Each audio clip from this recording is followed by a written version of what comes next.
Hello, everybody. Good morning, good morning, good morning, good morning. Hey, I'm actually on time today. Actually on time.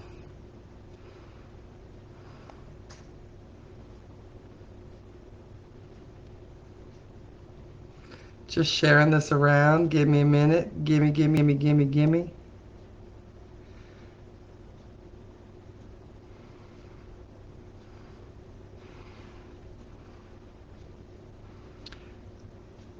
So I hope everybody is doing well. Showing up. You made it through Monday. It's Tuesday. You know, we're here. Hey, if you woke up this morning, count that as a good sign. Waking up is always good. Always good. 100% of the time, you know? I mean, heaven could always be better, but I mean, waking up to know that you're here for another day, that's like fabulous. Fabulous. So, come on and say hello. Let me know what's going on. Tell me something. Let's celebrate something. You know what I'm saying? Like, life is good. I didn't argue with my kids today. Like, I paid the electric bill today. Like, okay, I'm going to start. I did not want to get on the treadmill this morning. I mean, like, I did not want to get on the treadmill this morning. But you know what? I did. Nope, Bib, I can legitimately tell you it is on the right one. I'm looking at it. So it's legit. It's legit. I mean, it says it is, Bib. It's legit. Hello, Deborah. Good to see you. Thanks for being on here. So, hold on. I got to share this one other place. I'm sorry. I'm getting all, like, discombobulated. So, I did. And let me tell you something. I'm glad I did. Because I'm not going to sit here and tell you I felt better immediately after I did it. Because you know what? It would not be the truth. But what I did feel like is I had accomplished something. You know that old saying, do it especially when you don't want to do it? Yeah. That was my life for sure. That was my life this morning. Everything I don't want to do, I just did it. I got it done. Get the hard stuff out of the way first. I'm figuring that out. My husband has been preaching that to me for absolute years, to get the hard stuff out of the way. But yeah, I'm not a quick learner. I am not a quick learner at all. All right, so I've got this shared to the two places I want to share this to. So let me get back to this here. Good morning, Gwenda. Andrea, please keep other half of the family in prayers. The uncle ended up passing away. Andrea, so sorry. Man, death is relevant these days. Actually, death is relevant every single day. And we hate it because we hate losing those that we love. Man, we hate it. We hate it when people are sick. We hate it when people die. And I've got to tell you, I only have one comfort here, is to know that when people that I know, when they pass and they go to the other side, what I want to know is that they know Jesus. Because as much as we miss them here on this side of things, they have it so much better than we do. Hear me? They got it so much better than we do. Hi, Rosie. I talked to Eric briefly this morning. There is no update right now. They're still running tests. We're going to talk about that very briefly for those of you who saw Eric's post, and then I took it from there and put it out there to the Facebook world so that everybody knew. I can't imagine hardly anybody on here when I say Lisa Scola Mullins that you all do not know who I'm talking about. Part of the Formidable Four, one of my besties in life, had some surgery a couple of weeks ago. Was doing okay and was rushed to the hospital yesterday, and they found out that a blood clot, they believe, that may have come from her leg. Maybe it imploded because now she has multiple blood clots in both her lungs. Last that Eric heard. And now they're trying to figure out how they're going to dispose of these, whether they're going to just get rid of them or if they're going to keep her on the blood thinner. They don't know. But you know what I do know? My God is greater than any blood clot in the lung. That's what I'm going to tell you. And you know what? That could have been that could have been a lot worse had it released whole, which tells me God's not done with Lisa Scola yet. No, he's not. So what I would ask you to do, even if you do not know Lisa, I would ask you to keep her in your thoughts and your prayers. And one of those deals where you just want God to say, I hear you. Okay, I'm working on it. Okay, there is something here that we're going to use. You know what I'm saying? So what I'm telling you is that I believe that she's going to absolutely be fine. But pray for her family. Pray for her kids. Pray for Eric.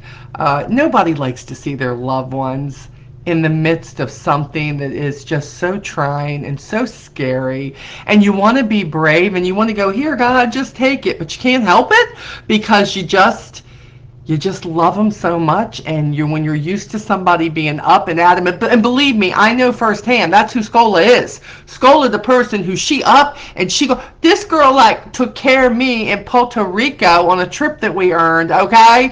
And she had coffee for me with warmed creamer every single morning, waking me up with it. This is a girl who just doesn't stop. She gets things done. And I'm sure, knowing that she can't get up in the last couple of weeks, not being able to, I am sure that has been just raking her last nerve, because she just wants to get up and get things done and take care of things herself. That's who she is.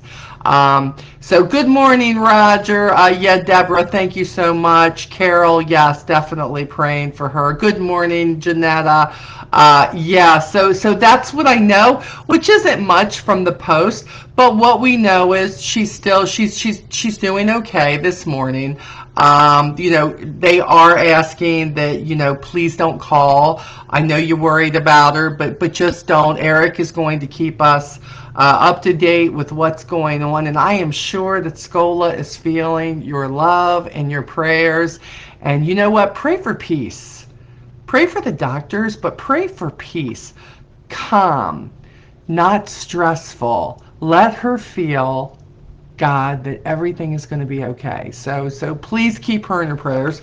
Also, if you will, there's a couple of unspoken, because I have not been permitted to give names in all of this, but what I'm going to say is I have another friend who in the next week or so is going to have open heart surgery, and I am going to ask if you will just keep this individual, just pray that everything will go good, and that the doctors will be given wisdom and their hands will be the hands of God in there and can get things fixed.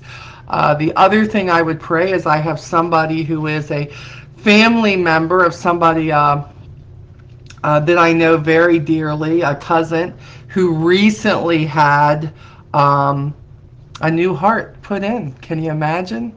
Heart replacement, right? Yeah. Came through the procedure well. But you know what you pray for at this point is, after having this done, you pray that there will be no rejection of things, and you pray that they will heal. You pray for the family that the heart has come from, and pray that God will give them peace. There are so many different elements in a situation like that. And again, I have not been given permission to give names, but you know what? We don't need names, because when you talk to God, He knows. He knows. He is all-knowing, and He knows exactly. So something like, hey, Lord, them people that Molly was talking about this morning on Molly's Moments with Jesus, God, could you just be with them? Could you heal them? Could you have everything go okay? Could you give them a better day? And could you give them some peace through all of that? And if you have a prayer request, please feel free to drop it in the comments. I love praying for people. Oh, Roger, I missed you. Good morning, Roger. Good morning, Marlene. How are you? Gwenda, I don't know. I want to say I doubt it. I doubt it. Scola probably be like, man, don't need no crazies out there, right? Don't need no crazies. I don't think it is, but You can check. I don't know. I mean, I have it, so I have never checked for that. Hi, Sue Ann. Good morning, sweetheart. Good to see you on here. Carol, I hope you're doing well, darling. Yes, one day at a time. Patience and prayer, 100%. You know, and I look at this sometimes. So look, this is what we're talking about today. Again, if you're here, if you're brand new, if you're watching for the first time, I can't even imagine. But if you are, have you noticed? I'm feeling like I was on the treadmill for 52 minutes about 30 minutes ago. And I got to tell you, I feel great. Can I just tell you that? I do not understand it myself, but I feel great. I have energy. My skin is good. My mental health is at the best place it's been in a really long time. And you know, for a while there, I wasn't feeling that. You know, I had a lot of stuff going on. But I have to tell you, again, in God's time, things will show up in God's time. And when it shows up, He's never shown up small. He has always shown up big in my life. And a lot of times I was complaining, like, could you show up earlier? Something, God? But, you know, I'm figuring out at almost 61 that, you know what, God is not early and He is not late. But He is always right on time. It may not be in the timing that I wanted, but He's got a bigger plan, right? And I absolutely love that. Please pray for us as we financially struggle. Sue Ann, I hear you, sister. This is what I know, Sue Ann. We've had these conversations, you and me, my sister from another mother. This is what I'm going to tell you. I'm going to tell you that it may not be all you ever want, but as you have seen in your own life, God will show up at the time of what you need and when you need it, and He will provide at the right time. But in the meantime, knowing that if there's something more for you out there, if there's something that you need to see, keep your eyes on Him. Keep your eyes straight ahead, sister. Take blinders off and say, God, just show me. Show me, you know, what could that be? What could that be for you and your family? And you know what? I was telling Lee the other day, we were sitting and just talking as we do, sometimes just talking to hear ourselves talk. And I said to him, I said, you know, when I look at the last 18 months or so, I'm not going to lie. Some days it was really hard to find the blessing. Although they were there, I was just feeling restless and not satisfied with things in my life, and thinking I need to know what I'm supposed to do next. I was tired. I was not having a very good attitude, and I was stressed, and I was all of these things, and I kept being that person that we talk about who says, okay, I'm going to give this to you because I can't handle it. I'm going to give it to you. And then I would go back like 2 days later and pick it up because I thought I knew better, right? Like sometimes, actually more than sometimes, I've done that quite a lot. But I need you. I said to him, I said, baby, can you believe the times when we thought we weren't going to make it, that we weren't going to meet a bill, when something wasn't going to end right in the family, when we thought that this was going to go wrong or that could go wrong, and then we would pray about it, and I would basically just say, God, I am looking to you. like God, like Jesus did on that mountain when He said, bring those fishes and loaves to me. Let me show you what I can do with this.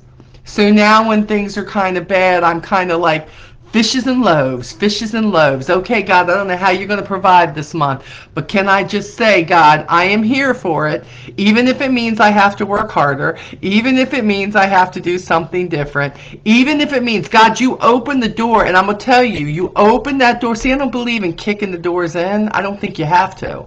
I think you just got to take the lead and you got to walk through. And every single time, it's like he said, yeah, he has shown up, right? He has shown up.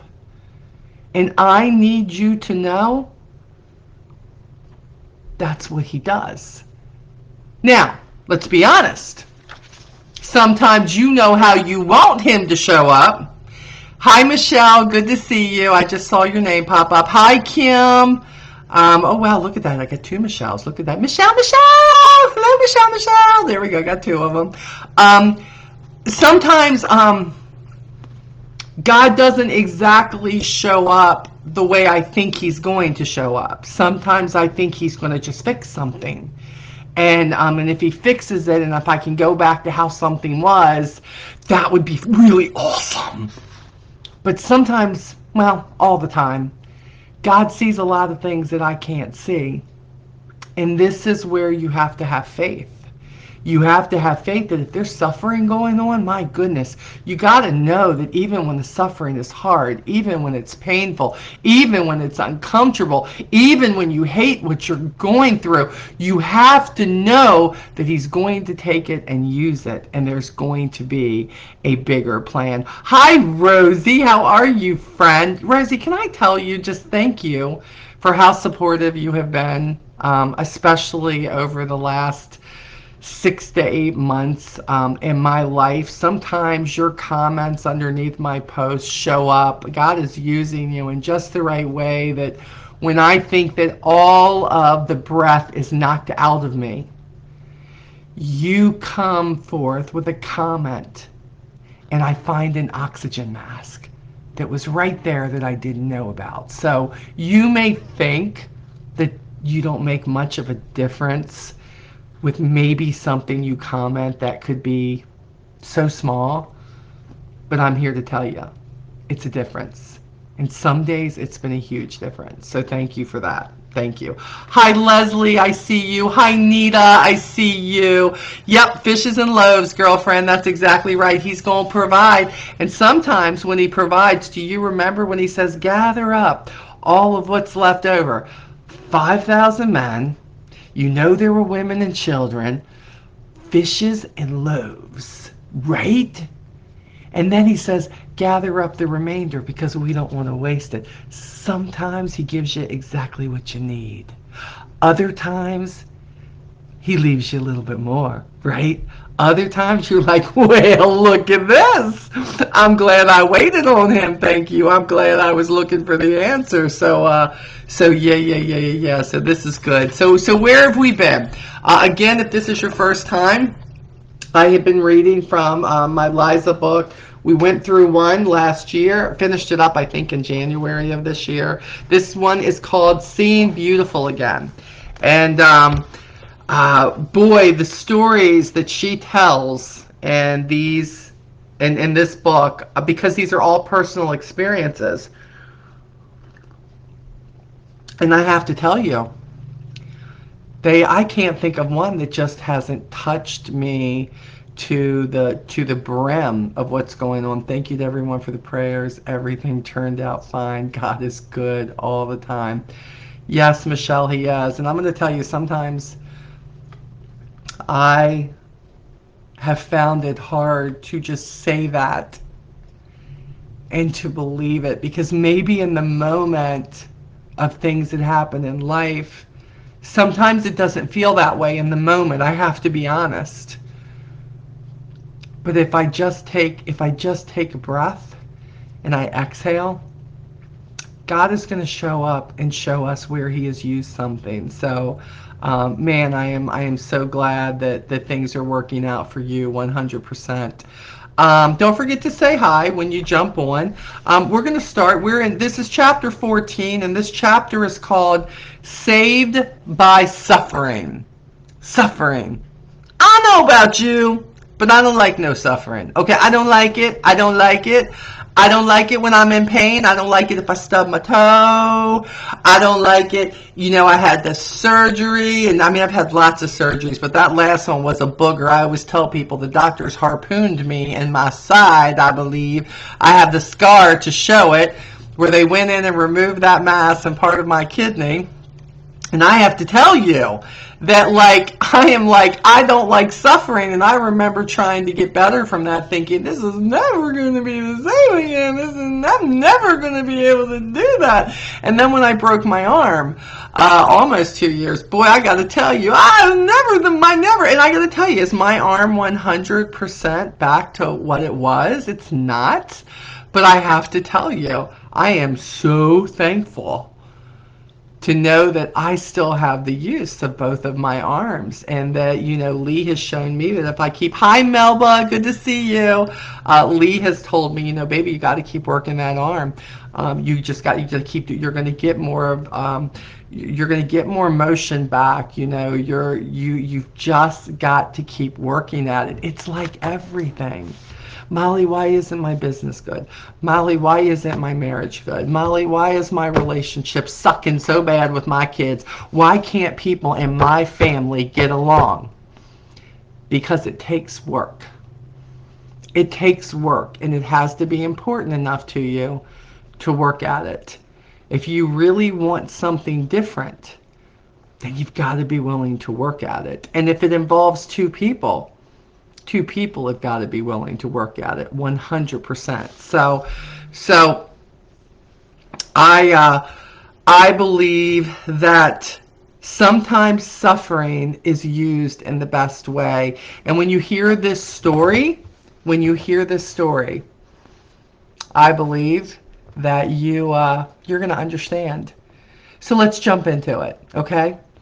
The verse that she claimed on this is Psalm 145:18. Psalm 145:18, and it says, "The Lord is near to all who call on him, to all who call on him in truth."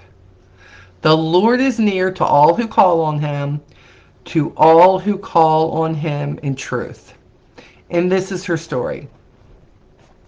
I woke up on what I thought would be an ordinary Monday a few summers ago, but nothing was normal.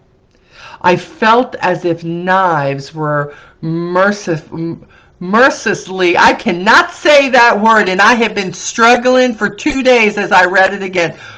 Mercilessly, there we go, without mercy. We're going to say it that way. Carving their way through my insides. I had never been in this much physical pain before. Waves of nauseousness left me convulsing and desperate for relief. I tried to step out of bed, but I collapsed and I screamed. My family rushed me to the emergency room, where we all hoped I could find some relief and help. But as panic gave way to desperation, I cried out for God to help me.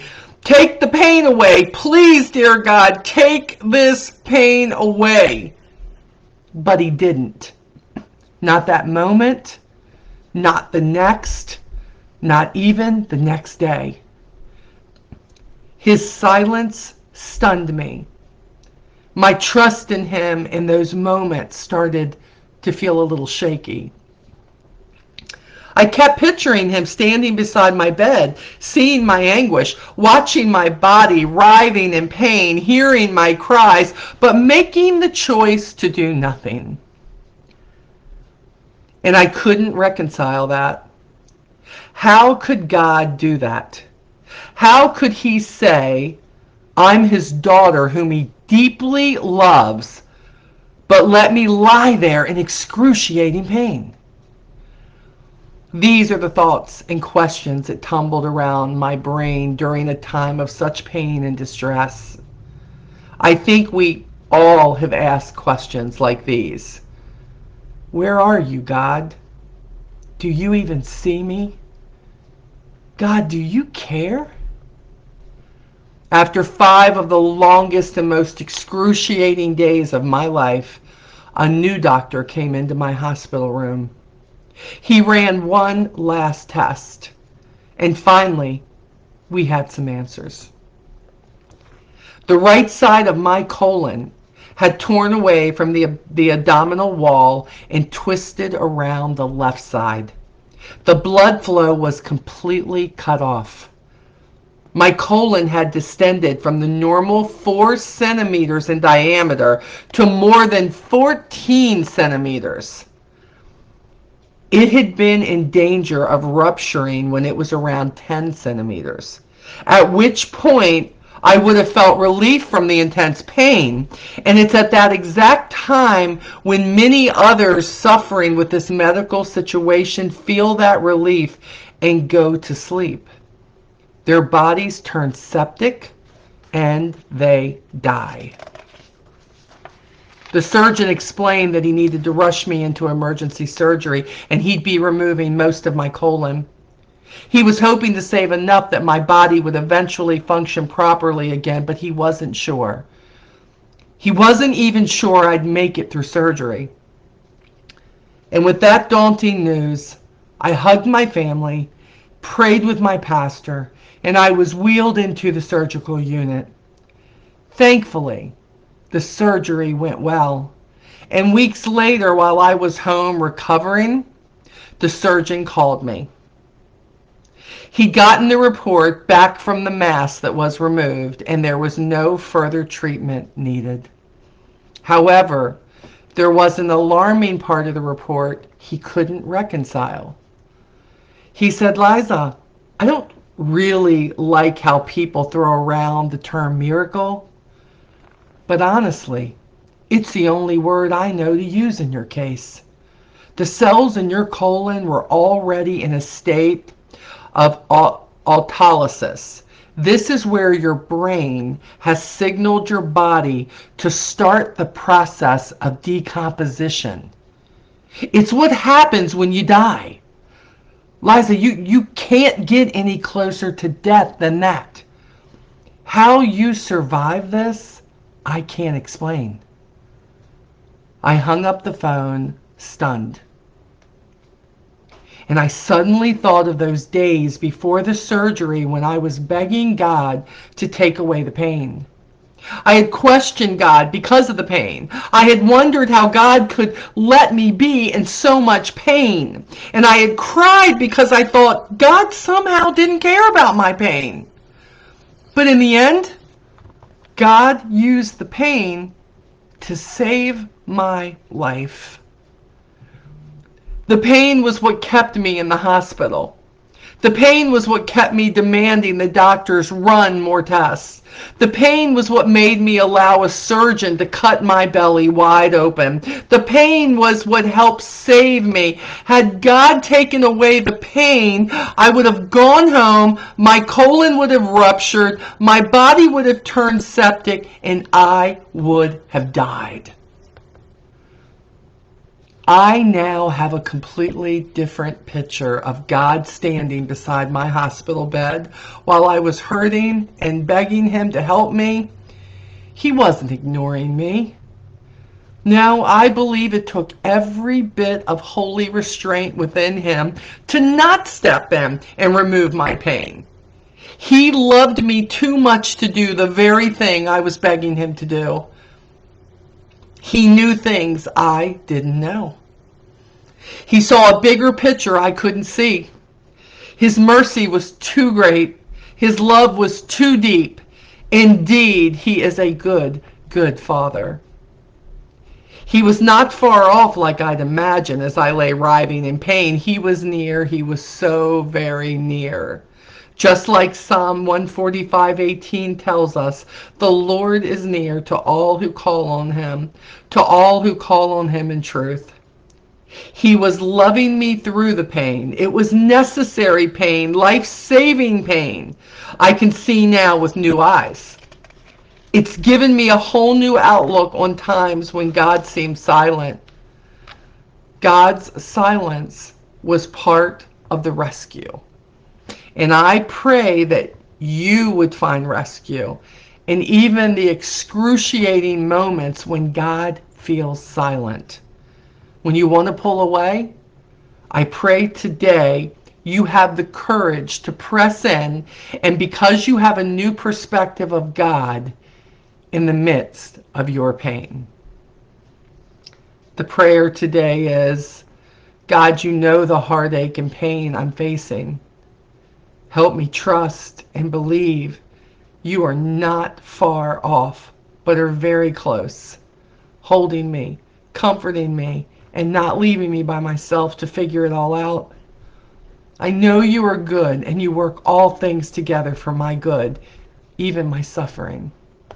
I absolutely trust you with every detail of my life. Help me trust and believe. Do you remember last week? God, help me with my unbelief. God, help me to know that you're there even when I may not feel you in the moment. Here we are again. Help me trust and believe you are not far off, but are very close, holding me, comforting me, and not leaving me by myself to figure it all out. You know, I think some people believe that because you know Jesus, that means you're never going to suffer. That means that everything you ask for, you're going to get right there in the moment. I think that's what some people think. And I'm going to tell you, God doesn't operate that way. He hears you. He hears me. I remember begging, please just make my boys talk to me again. Please, God. Make this happen in my time, God. And he didn't. Because, see, I had a few things I needed to learn in that 2 years, and I had to change some things that I was thinking. And my boys had to do the same thing, or else we would have ended up right back in the same place with an unhealthy relationship that was going to get us nowhere but back to the same drama, the same hurt, the same habits, the same everything that we had had. But in God's time, he showed all of us some things in that time apart that when we got back together, we made sure that we kept what was important in the forefront. And now, my boys, they run to God with everything.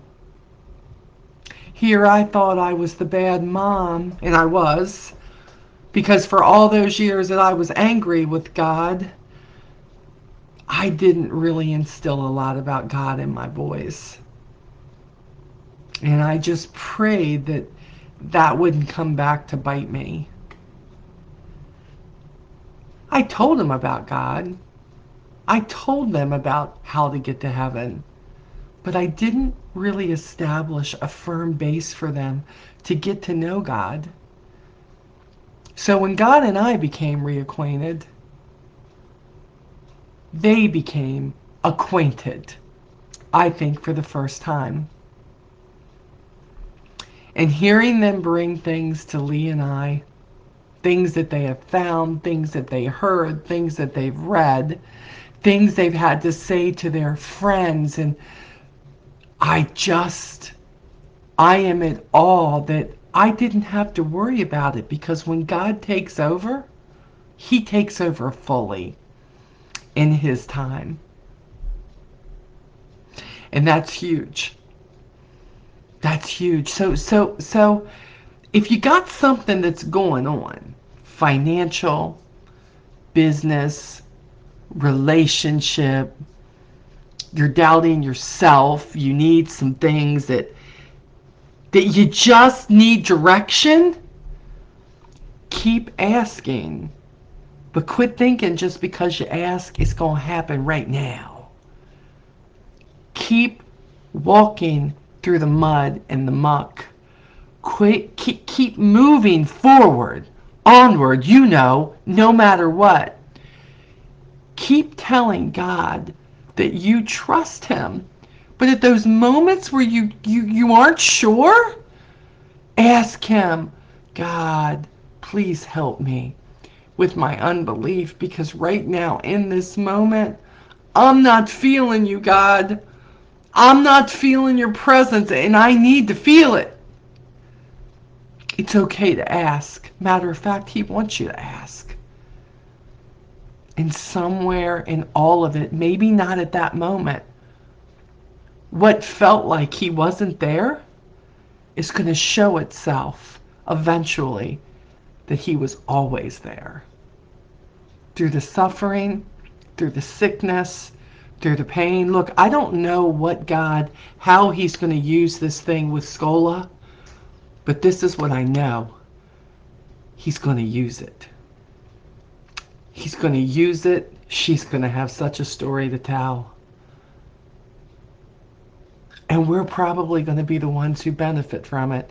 Because if nothing else, if she ever doubted how much she was loved, when she's better, she's going to be able to flip through Facebook and she's going to see that all these people, hundreds upon hundreds upon hundreds upon hundreds, were praying for her and wishing her well and sending her love. And we don't know where she was in the moment that this happened. Maybe she was down. Maybe she didn't like the fact that she wasn't healing the way that she thought she should be healing. But what she's going to know is that she was loved. And I don't know anybody who doesn't need to know that. Just saying. So continue to ask God to help you. Maybe you're struggling with even knowing who God is. I get that. I felt like I knew who he was and then I walked away from him. So believe me, nobody gets it better than me. There's no judgment here. What I'm going to tell you is, don't stop looking for him. He's normally right there around you. He's normally been in a lot of things that you've gotten yourself into. And he's never going to stop you from taking the path that you want to take. But I have figured out that when I let him lead, even when it doesn't happen in my time, that's okay. Because his time always seems to be perfect. So whether the stress is financial, whether it's the fact that maybe you and your hubby are having issues, maybe you feel like your kids are getting mixed up in things they shouldn't be in. Maybe you're feeling this immense Grand Canyon in between.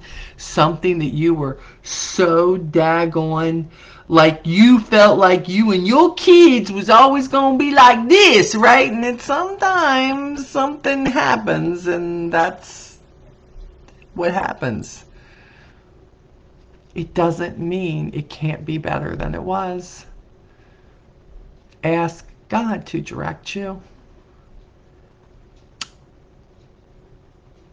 And be faithful to knowing what he wants. You know what? I always tell people, you don't got to understand everything about the Bible to jump in and read it. You don't. If I were to say that anybody, where people go, I'm going to start at Genesis and I'm going to work my way all the way through. Don't do that. Do that later. Okay, don't do that because you're going to get bored. By the time you get through the family thing and you trying to announce the first 1,000, you trying to pronounce them first 1,000 names, it's not going to work well. You're going to put it down. Start with the New Testament.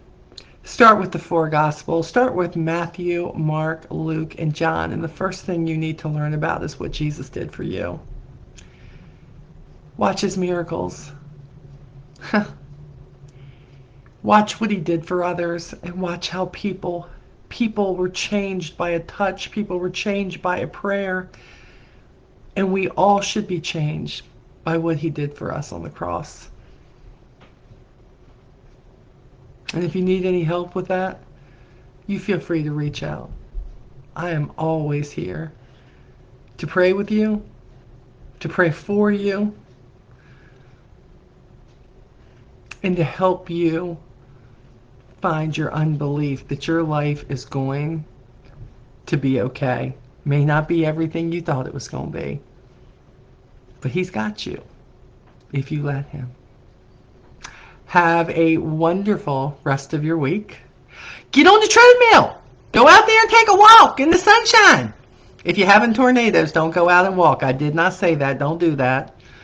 Get out and listen to the birds sing. Get out and hear the wind blow. And Go out there and thank God that you can put one foot in front of the other, because a lot of people can't. Look at somebody and say, how you doing? Have a nice day.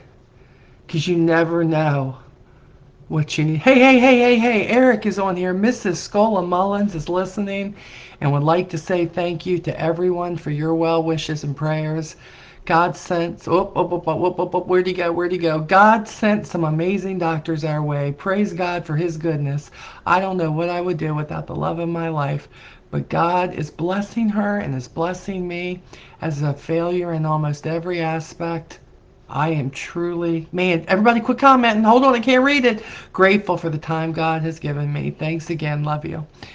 We love you. We just got an update. We don't really know what's going on. But Eric has spoken.